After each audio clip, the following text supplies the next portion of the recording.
Hi everyone! Welcome to my channel. My name is Jasmine, and for the first video of 2025, I decided to do a reading wrap-up of all of the books that I read in 2024. I have literally all of the books here, more over here, and I have my Storygraph app pulled up so I can go over all of them. I will basically obviously be giving the title, the author, and the rating that I gave it out of 5. So yeah. To start off the year, I read The Hunger Games as well as Catching Fire. I gave this book 5 stars and I give this one 4.25. And obviously the author is Suzanne Collins, and this one is a classic. I listened to a Spotify instrumental.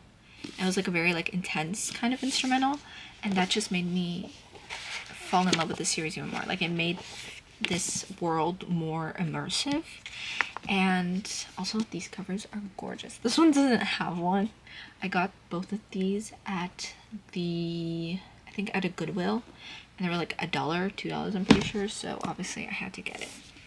Following that was February, where I obviously continued my Hunger Games and finished off with Mockingjay. This one I also gave a 5-star because of just so much was happening in this book, and I couldn't put it down. Like, I really could not put this book down. It was so fun, and I loved it so much. Like, you could literally write an analysis on this entire series. Following that, if I don't have any of the books, I'm just gonna put a picture up here. But the next book that I read was Accountable: The True Story of a Racist Social Media Account and the Teenagers Whose Lives It Changed by Dashka Slater. And I literally picked this up at the library. This is like one of the library books that I picked up during, I believe, what was it? Yeah, I just picked it up because I wanted to. And I gave this book a 4-star. It was like a nonfiction, interesting kind of book, and I really liked it. Following that was March. In March, I read, I believe, 9 books in total. And starting off, we have The Hunger Games: The Ballad of Songbirds and Snakes. Okay, so the movie had come out, and I wanted to read the book before I watched the movie, but I ended up I watched the movie first and then I finished the book. But I don't really think it changed much other than the fact that I really, really enjoyed this book. I gave this one a 4-star, and this really just made me fall more in love with the series because of just how deep the psychology goes. I love psychology, so just getting to analyze Snow and his mental state before he became president and stuff, it was fun. And I gave this, 4 stars. Following that, I read a novella, which was This Winter by Alice Oseman. And I don't really rate novellas anymore, but I give this one a 4-star. It literally isn't that long. Look at this. It is super thin, yet it made me want to cry. But yeah, it's a super cute cover too. Following that, I read another library book. I'll put up the picture. How to Raise an Anti-Racist by Ibram X. Kendi. I gave this book a 4-star. I just picked it up randomly. I didn't really know what it was about too much. Obviously the title, but I didn't know what more was going to be in it. But it was only 224 pages and I had a fun time. Following that, I read Love, Hate, and Other Filters by Samira Ahmed.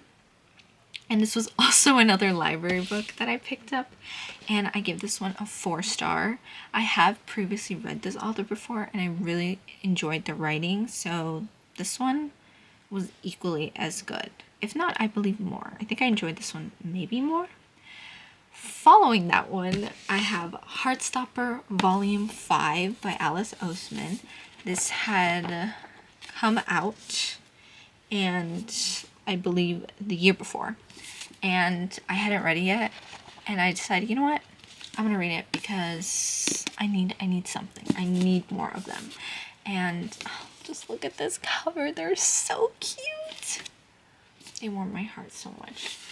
I have not watched season 3 of the show because I know what it will entail, and I don't think I am mentally prepared for that yet, so I'm gonna hold out just a little bit longer. So the next book I have, I'm gonna go on a mini tangent, so bear with me. The next book I read is a reread. It is A Good Girl's Guide to Murder by Holly Jackson. This book I had originally read, I believe, maybe in like 2020, 2021. I'm not sure when I originally read this book. All I know is I fell so in love with this book and the series that I have so many special editions and like just different things from the series, and you can kind of tell based on my annotation of it. And this is when I was trying to be like aesthetic and whatever, but yeah, like look at this. And it just goes on and on and on. But this series is a trilogy, so there are 3 books in total. And I decided to reread this because why not, you know? It's amazing. If out of all of the books, please read this if you have not read it yet. It is so fast-paced. It is a thriller, it's drama, it's just like a murder mystery as well. And it's so fun. Following that, I read King of Wrath by Ana Huang. This book is the first book I ever read of Ana Huang's, and I did not know this was part of a series. Like, I knew it was part of a series, but I didn't know it was a spin-off of another series. So this one is King of Sin, and before this is the Twisted series, which I did end up reading, but we'll get to that in a second. And this is like a very like fun book. This one I give a 4-star. It isn't my favorite by any means, but it's also not a bad book.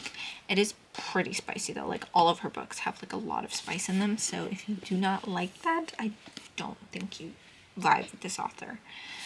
But overall, it was a fun, kind of like mindless book, but I really enjoyed it.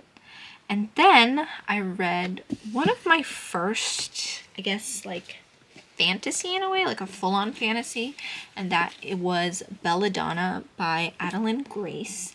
And can we just take a moment to appreciate this cover? Like, the sprayed edges too, so gorgeous. And I'm assuming when you open it up, yeah.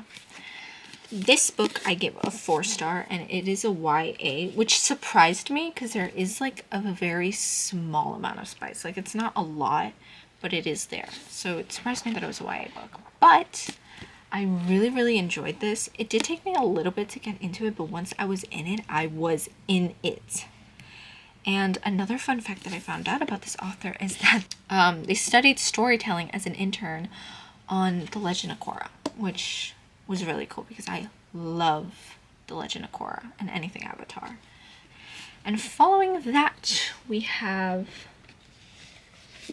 The Fine Print by Lauren Asher. This had BookTok in such a chokehold, I am telling you. Like, I could not go on any social media platform without seeing this book somewhere. And this book is part of the Dreamland Billionaire series, and it's also the first book I read of this author. And I give this one a 3.5 star. I wasn't in love with it specifically because Rowan as a character wasn't my favorite.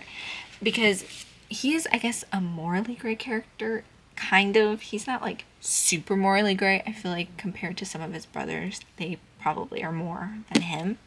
And I also just didn't like how he treated people. And overall, I just wasn't in love with this book. So I ended up giving it the 3.5. Moving on into April, obviously, I was continuing my rereading binge with Holly Jackson and Good Girl, Bad Blood, the second book in the Good Girl's Guide to Murder series. And this one, you can tell how much I've reread them just based on the spine of like how much I open them. This one I gave a 4.5 star. I would say this one is slightly slower paced. Okay, so this one is like the second longest book as opposed to the third one, which is the longest one. This one I liked, but I didn't love. It was obviously a little more slower paced, which I didn't mind. And the plot was pretty decent, but the end was amazing. It like really, I was shocked. Even though I already knew what was gonna happen, it like still took me for a ride. That was this book. And obviously I had to finish it off with As Good as Dead by Holly Jackson, which is the final book in the Good Girls Guide to Murder series. This one broke me. This one basically took my heart, threw it on the floor, ran it over, took it back, put it in a blender, and then took it out again, and then gave it back to me. I was like, here's your heart. I was like crying, not full-blown crying, but like this book makes me just, it breaks my heart. It shatters me so much. It's hard. Like I don't know what Holly Jackson put in this. She put something in it, because this there are specific lines in this book that I remember to this day and I will never forget. I will never ever forget. I am telling you, it is so good, but prepare for your heart to get broken. Obviously, I had to give this book a 5-star. Next, we have Love Redesigned by Lauren Asher. This book I gave a 4.25 star, and if you can't tell, it is a brick. Like, it is long, like so very long. 514 pages, kind of long. And I love the cover. The purple, I love purple. Purple is my favorite color. Do I think this book went on for a little too long? Yes. Did I still eat it up every time? Of course. 4.25. And following that, we get into one of my favorite series, right up there with The Good Girl's Guide to Murder, the Twisted series by Anna Huang. Starting off with Twisted Love. This is the first book, and it is the shortest one. Each book gets progressively longer, and it just follows 4 best friends and their own love stories. And this one follows Ava Chen and Alex Volkov. This is a, what is it? Brother's best friend trope. And I gave this book a 5-star. And I know a lot of people do not like this series, or specifically this book. And I understand, but part of the reason why I gave it a 5-star is because of just how chaotic it is for how short pages. It's literally only 341 pages, and so much was happening that I don't even know what I read. So if you want a book that is very chaotic, very drama filled, at every page, this book is for you. It does have quite a bit of spice. So again, if you don't like spice, I don't think you'd like this book. But just the drama itself made it so worth it for me. 5 stars. Then we have Twisted Games, which is the second book.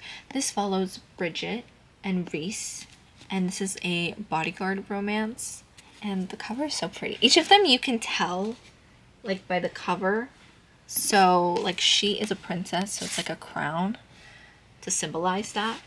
And I love that. I love just simple books, you know, simple covers, simple titles, and then the drama is in here. This one was not my favorite, but it was still very high up there. I gave it a 4.75 stars, and it was very cute. Very cute. It was a little, like, all of them have, like, a lot of, like, please read the trigger warnings. Please read the trigger warnings. This one wasn't as, like, I guess, graphic as the other ones. There are ones that are really graphic. This one was, I would say, much tamer than the other books, and I still really enjoyed it. So 4.75 stars. And now to the star of the show, ladies and gentlemen. We have the third book, which is Twisted Hate. If you can tell, this is by far my favorite book out of the entire series. This one follows Josh and Jules. So Josh is Ava's older brother, and obviously Jules is Ava's best friend. So this is my best friend's brother. It's so good. It is so good. I fell in love with this series, specifically this book. And I think part of the reason why, and I find it, like, it's not hard to find, but I personally just don't see it often, and I really want to find more books that explore this. But I think one of the reasons I really enjoyed it is it explores self-hatred with women. Typically I see, like, anger or any, like, big emotion. It's usually with the guy, and then the girl is just there and she's like, oh, it'll be okay, whatever. But Jules, she is such a complex character, and I love it so much. It explores her self-hatred and how that reflects in the actions that she does, good or bad. And you basically see both of them who think are very different, and they find out they're quite similar. and that's all I will say. So obviously I had to give this book 5 stars. And then finally we have the longest book one of the longest books that I read this year, and that was Twisted Lies. This is the 4th book in the series, and this follows Christian Harper, who owns a cybersecurity company, and Stella Alonso, who is a social media influencer. Basically, they both usually don't talk, and then something brings them together. It's like a forced proximity kind of thing, and it is a slow burn. If you want slow burn, this is slow burn. Like, nothing crazy happens until probably like halfway through the book, and even then, it's not that much. So if you want a slow burn, this one, out of all of the books in the series, this is your slow burn. I like the cover a lot. Like, the green is really nice, and it's a floppy book, so that's really fun.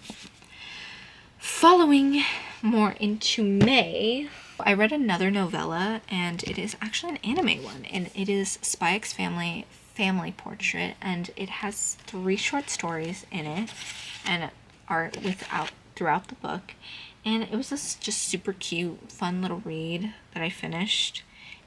So again, I don't read novellas anymore, but at the time I give this one a 3-star. Following that, we have The Fault in Our Stars by John Green. This one obviously is really popular in like YA world, and I always wanted to read it, but I just never got around to it, and then I finally decided to read it, and I really enjoyed it. I give this book a 4-star. It was still very, very good, and it really explores like emotional connection within like the 2 characters, and it's so beautiful to read. So highly recommend. The last book that I read in May was Every Summer After by Carly Fortune. This one I gave a 3.5 star. I had never read this author before, so I was like, you know what, I'll try it out. And I got this at like Walmart, because Walmart usually has like books at like a discounted rate. And I got a whole bunch of books that day, and I loved the summer vibes. Like, if you want just like a mindless summer read and you don't really care plot wise, this book is for you. I felt the summer vibes. The plot itself was like okay. I didn't love it. Like, the buildup was really nice, but then you find out like what the plot twist, I guess, it was like kind of disappointing, I'm not gonna lie. So that is why I gave this one a 3.5 star. Then we get into June, and this was one of my first audiobooks that I ever fully listened to, and that was Red, White, and Royal Blue by Casey McQuiston. I had already read the physical book prior, but I just decided to listen to the audiobook, and it was a lot of fun. I give it 4.5 stars. It's always so heartbreaking, but it's so fun. Then we have, I would say, one of the saddest books of 2024 that I have read. And I count it as a book. Some people might not, but I will count it as a book because I read it. It had pages, it had chapters, so it's counting as a book. And that was In Another Life by Little X-Ray. Now, this one is a fan fiction of Bokuto and Akashi, and this has some history with it. So back in the height of anime TikTok in 2020, I was obsessed with haiku, and I still very much am. But there was this one specific TikTok that I saw of this fan fiction, and I tried to find it, and I can't anymore. But part of the reason why I decided to read it was that, but also because I couldn't sleep. And this was one of the only books out of the entire that made me bawl my eyes out. It was 100 pages. Not even. And it made me cry. I will never look at snow the same. That's all I will say. 5 stars. The next book that I read was Five Survived by Holly Jackson. And this came out after The Girl's Guide to Murder. I've had this on my TBR for like a really long time. And I finally decided to pick it up. And I gave this one a 4-star. And honestly, I would have given it a lower rating if not for the fact that it was Holly Jackson. I cannot give her anything less than a 4-star. And the reason why is so many different reasons. I don't know what it was. I just didn't connect with the characters. I just wasn't invested. It wasn't until like halfway through the book that I finally started getting invested. and the ending was pretty good. It was like an ending, so it was not my favorite. I do want to read, though, The Reappearance of Rachel Price. I've heard that one's really good, so that is definitely on the TBR for this month of 2025. This next one was Fake Dicks and Mooncakes by Cher Lee, and this is like pretty quick, and it is so cute. It's an LGBTQ plus romance book, and it follows Dylan and Theo, and Theo's like a rich boy. Dylan's family owns a Chinese takeout in Brooklyn. It's struggling, and that kind of brings them together, and then it goes from there. And they have a little corgi. I give this book 4.75 stars. I really, really enjoyed it. Following that, I read Love Contract by Sophie Lark. This is my first ever Sophie Lark book that I read, and I really, really enjoyed it. I give this one a 4.25 star. It's actually part of a series, and I haven't read the other ones, but I definitely will. Next book that I read was Corrupt, which is part of the Devil's Night series by Penelope Douglas. I believe this is my first Penelope Douglas book. I'm debating if it will be my last. Okay, so Corrupt is dark romance, and I read dark romance comics.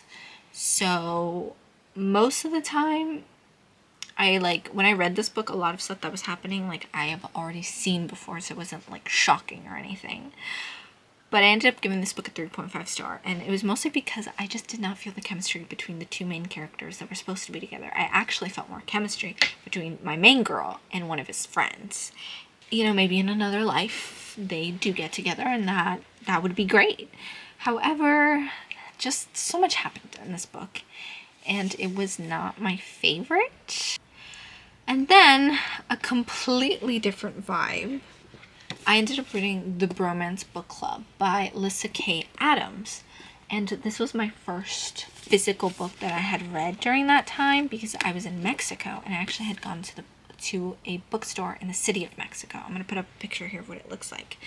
And this was like very different. And I was like in a book slump, and originally I gave this book a 4.75 star because I just hadn't read a physical book. But now I would give it like a 4 star or a 3.75, just because there was like a lot of miscommunication. Like, this book would be like this much if they just communicated. This next one was an audiobook, and that was Hot and Sour Suspects by Vivian Chen, and this is part of a noodle shop mystery. And I did not know this was part of a mystery. I purely read this because it was on my Spotify, where you could listen to audiobooks for free. And it was a lot of fun. I gave this one a 4.25. I definitely want to read more of the series. And it's just like a quick, fun little read. It was only like, 7 hours and 21 minutes? You could probably finish it in a day. And it was a lot of fun. A lot happens in this noodle shop, and you see that throughout the book. Following the green theme, I went ahead and read Terms and Conditions by Lauren Asher. This is the second book in the Dreamland Billionaire series. I give this book a 5 star. This is probably one of my favorite books out of the entire series, specifically because of the female character, Miss Iris, bro. She eats Declan's dad every single time. Like, she clocks him a lot, and it is fun. It is fun because we love women. And I also liked this. This one, I would say, explores self-hatred just as well with Declan. And I still find it very, very interesting. And him going from thinking he's unlovable and just seeing the progression with him and Iris in that was a lot of fun. And also, like, the cover is really nice. I think this is my favorite cover out of the entire series. It's also a marriage of convenience trope, and I guess workplace romance in a way. But yeah, she is his assistant. So 5 stars. Then I finished it off, this series, by reading Final Offer, which is obviously the third book in the series. This follows Callahan and Alana. This is childhood best friends, 2 lovers, 2, I guess, like, in a way, estranged, and then back to, I guess, friends in a way. It is a long book. Like, this is longer than Love Redesign, which was 541 pages. This is 576. So definitely went on, I think, for a little too long, but I still read every single page. I loved this book. Like it says here, I'm the Kane brother everyone gossips about behind closed doors. Trust fund brat, washed up athlete, high functioning alcoholic. No one knows the real me but her. Lana Castillo, my childhood best friend and the only woman I ever loved. This book took me for a roller coaster, and I loved every second of it. Even though I wanted to throw this book across the room a good amount of times, it was still a fun experience. The next book that I read in August was The Summer I Turned Pretty by Jenny Han, and I gave this book a 3.25 star. I did not like this book at all, and it makes me so sad because of the summer vibe that I was expecting, and unfortunately did not get that. I did not care for the plot or the characters, and I also did not get the summer vibe. And I was trying. I was putting on music. I was trying to get immersed into this world, and I just did not care for any of them minus one character. So, not my favorite. I most likely am not going to read the rest of the series. But then we move on into the final book that I read in August, which was Better Than the Movies by Lynn Painter. This book I gave a 4-star. I was struggling to read it, and then I switched over to audiobook, and that made it so much more fun. I don't know if it's because there were long chapters. I don't really know what it was, but I would definitely listen to this over reading the physical. Then we finally get into September. I read 5 books, starting off with The Lost Bookshop by Evie Woods, and I read this on my Kindle. I remember really enjoying this book. I gave this book a 4.25 star. So if you're looking for a magical realism book, I would highly recommend this book. This follows 3 characters, and you get each of their POVs. 2 of them are within the same time period, and 1 is before them. And it's a little confusing, but like once you get into the book, it like makes a lot of more sense, and they all connect. Following that, I read The Bookwoman of Troublesome Creek by Kim Michelle Richardson, and this was part of a book club that I'm in, and this was the pick, and I had never read anything like this book. It is a historical fiction book. The next book I read was Loveless by Alice Oseman, and this book had been on my TBR for a hot minute, and one of my favorite things about her books is that when you open them, they connect. And this book follows Georgia, who doesn't understand why she can't crush and kiss and make out like so many of her friends do. Everyone seems to say that dating plus sex equals love. It is not until she gets to college that she discovers the A range of the LGBTQIA plus spectrum, coming to understand herself as asexual / aromantic. And a beautiful book. It was very long because the words are really small, but I really did enjoy this book. So 4.25. Then I finished off the last couple of days of the month by starting another series, and that was the Off-Campus series by Elle Kennedy. And this is The Deal, which is the first book. And it follows 4 hockey boys, and they each get their own romance book. And this one follows Garrett and Hannah, which they're such icons. Like, such icons. I love them so much. And I gave this one a 4.5 star. I have my favorite one that is going to come later, but this one was so fun. It is very easy to read. There's spice, and it's just overall a fun book to read. It does have like a bit of some traumatic things that happen to the characters, but overall I think it is such a good book, and the cartoon cover is really cute. Then I listened to, for the last book of the month, I read Love Hypothesis by Ali Hazelwood. I listened to this, and I originally tried to read this like 2 years ago, I think. Was it 2 years ago? I think it was 2 years ago. I could be wrong. A year or 2. But basically, I could not get into this book.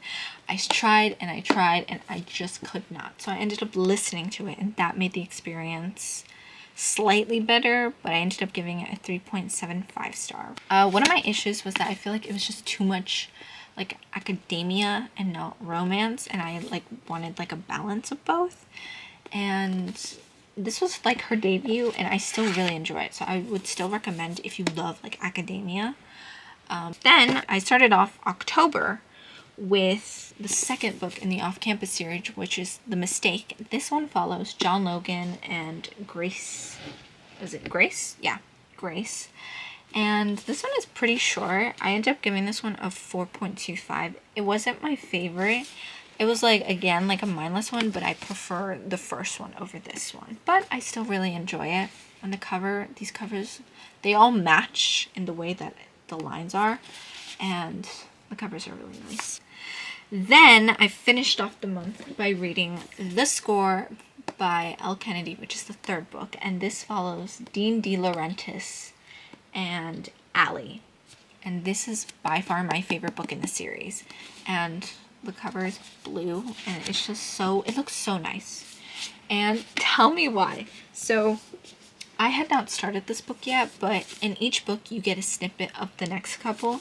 Tell me why I was reading their snippet before I even read this couple. It just shows that they are superior. I read this book in 3 days. I read it so quickly. I was eating it up. I loved every minute. Like, towards the end, it gets very chaotic, and it was a little unnecessary. It was like a lot happening at once, but I still love this book. So obviously I had to give this book a 4.75 star. For the final month of December, I went ahead and read the final book of the off-campus series, which was The Goal. It took me from October to December 6th to finish this book. I was struggling. This follows Sabrina James and John Tucker. I think that's his name. Yeah, John Tucker, but they just call him Tuck. And I was struggling. I do like how Sabrina was written. I do like that. I think it might have just been like the pacing, and also because it was an accidental pregnancy. But overall, it was a fun book. I give it 4 stars. Following that, I listened to a lot of books, like a lot. I listened to The Hating Game by Sally Thorne. This is another very popular book talk book.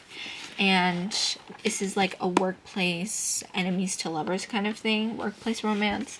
And I give this book a 4.5 star. They're all like, I was shocked by how funny this book was.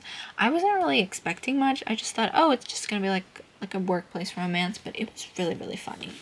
And I think that's part of the reason why I give it such a high rating. If books are funny, it's gonna get a higher rating. Then I listened to a series. It was like a duology. So this is the Bellinger Sister series, and I listened to both of them by Tessa Bailey. First one follows Piper Bellinger and what is his name? I keep forgetting. Brendan, yeah. So she is inspired by Alexis from Schitt's Creek, and you can definitely see the resemblance in the cartoon character and her, and also their personalities. I've never watched Schitt's Creek, but I feel like I can see the vision. And this one is a small town romance, and it's very much enemies to lovers kind of thing. And also the cover is gorgeous. I give this one a 4.25 star. And then you get her sister, which is Hannah, and you get Fox, which is Brendan's best friend. And I give this one a higher rating. I give this a 4.5 star. I think I like this one more because it was more about emotional connection through music, and it was so fun. Then I read a mini novella, which was Killjoy by Holly Jackson. This takes place before A Good Girl's Guide to Murder. And it's like it says, Pip is not in the mood for her friend's murder mystery party, especially one that involves 1920s fancy dress, and pretending that their town is an island called Joy. But once the game begins, Pip finds herself drawn into the make-believe world of intrigue, deception, and murder. It's very short, but I really did enjoy it. If you want something fun, quick, mindless, definitely recommend this. Then I listened to 3 books. So the next 3 books are audiobooks, but I have the physicals. So I read Every Last Word by Tamara Ireland Stone. This one I gave a 4 star. It follows Sam, who has Sam has purely obsessive OCD and is consumed by a streak of dark thoughts and worries that she can't turn off. Second-guessing every move, thought, and world makes daily life a struggle, and it doesn't help that her lifelong friends will turn toxic at the first sign of a wrong outfit, wrong lunch, or wrong crush. Yet, Sam knows she'd be truly crazy to leave the protection of the most popular girls in school. So when Sam meets Caroline, she has to keep her new friend with a refreshing sense of humor and no style a secret, right up there with Sam's weekly visit to her psychiatrist. And then she gets introduced to Poet's Corner, and the story goes on from there. And I was very surprised by this book. This book is amazing. I loved the poetry in here, the way the pacing was, the titles of the book, of the chapters. I really, really enjoyed this one. The next book I listened to was I Kiss Shara Wheeler by Casey McQuiston. It basically follows Chloe Green and the most popular girl in school, Shara Wheeler. Shara Wheeler kisses her and then disappears, and it's up to Chloe. She takes it upon herself to try to find Shara, and she creates an unlikely friend group to find it, and she uncovers secrets and so much more, and it was very interesting. It is a small town, and it has a bit of religious trauma in it, and it kind of just tells you more at the beginning of the book, but I would still highly recommend this book, and it was a lot of fun. I don't know if I said the rating. I probably did, but 4.25. And then the last 3 books, we have Holding Up the Universe by Jennifer Niven. I love the cover. The cover is so interesting, as well as the back. The back doesn't really tell you much, so I'm not going to tell you much. All it says is, Libby is the girl whose name everyone knows, but no one really sees her except Jack. Jack is the guy who's friends with everyone, but he doesn't let anyone in except Libby. The two men make an unlikely pair, and yet they just might be able to change each other's worlds. So, I ended up giving this book a 4.25 star. Then, I ended up listening to Cinderella is Dead by Kayleen Bayron. This is a Cinderella retelling, and it is very dark. It is, I would say it's pretty dark, but it is so much fun. If you want a fun fantasy, it's just one standalone, then I would highly recommend it. There was a plot twist in here that I was not expecting. I ended up giving this book 4 stars. And then I ended off the year by reading The Legacy by Elle Kennedy, and this book is basically just a big epilogue of all of the couples that you read about in the 4 books. I find it really enjoyable. I would give this book, I didn't give it a rating on my app, but if I had to, I'd probably give it a 4 star. It was pretty fun. It was very drama because Dean and Allie always have to be the dramatic ones. But I really enjoyed this. And with that concludes every single book, which was a total of 52 books. And with that, I will end this video off. Thank you so much for watching. Comment down below any of book recs that you have, books that you're going to be reading for this new year, and I will see you in my next video.